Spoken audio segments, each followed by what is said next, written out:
মধ্যপ্রাচ্যের সংঘাতের জেরে বিশ্বজুড়ে ভয়াবহ খাদ্য সংকট ও দুর্ভিক্ষের পদধ্বনি শোনা যাচ্ছে। হরমুজ প্রণালী বন্ধ থাকায় জ্বালানি তেল ও সারের সরবরাহ ব্যাহত হওয়ায় সবচেয়ে বেশি ঝুঁকিতে পড়েছে বাংলাদেশ সহ এশিয়ার বেশ কিছু দেশ। জাতিসংঘের খাদ্য ও কৃষি সংস্থা একে বিশ্বজনীন মহা বিপর্যয় হিসেবে বর্ণনা করেছে। বিস্তারিত প্রতিবেদনে। হরমুজ প্রণালীতে চলমান উত্তেজনা এখন কেবল রাজনৈতিক দ্বন্দ্বে সীমাবদ্ধ নেই, এটি রূপ নিয়েছে বৈশ্বিক খাদ্য নিরাপত্তার হুমকিতে। বিশ্বের 1/3 সার এবং 1/4 জ্বালানি তেল পরিবহনের এই প্রধান রুটটি বন্ধ থাকায় হু হু করে বাড়ছে কৃষি উপকরণের দাম।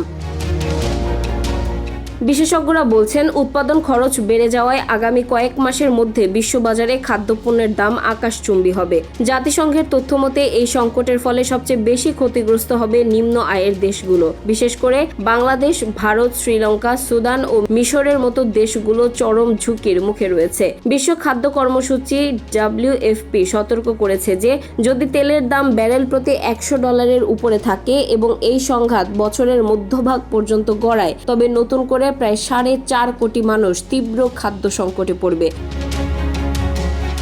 জার্মানির বন বিশ্ববিদ্যালয়ের অধ্যাপক মতিন কাইম আল জাজিরাকে জানান, আফ্রিকা ও এশিয়ার দরিদ্র মানুষ তাদের আয়ের বড় অংশই খাবারের পেছনে ব্যয় করে। ফলে দাম বাড়লে অপুষ্টি ও ক্ষুধা চরম আকার ধারণ করবে। যদিও বর্তমানে বিশ্বজুড়ে খাদ্যশস্যের মজুদ রেকর্ড পর্যায়ে রয়েছে, তবে পরিবহন খরচ বৃদ্ধি এবং সারের সংকটে আগামী মৌসুমের ফলন মারাত্মকভাবে ব্যাহত হতে পারে।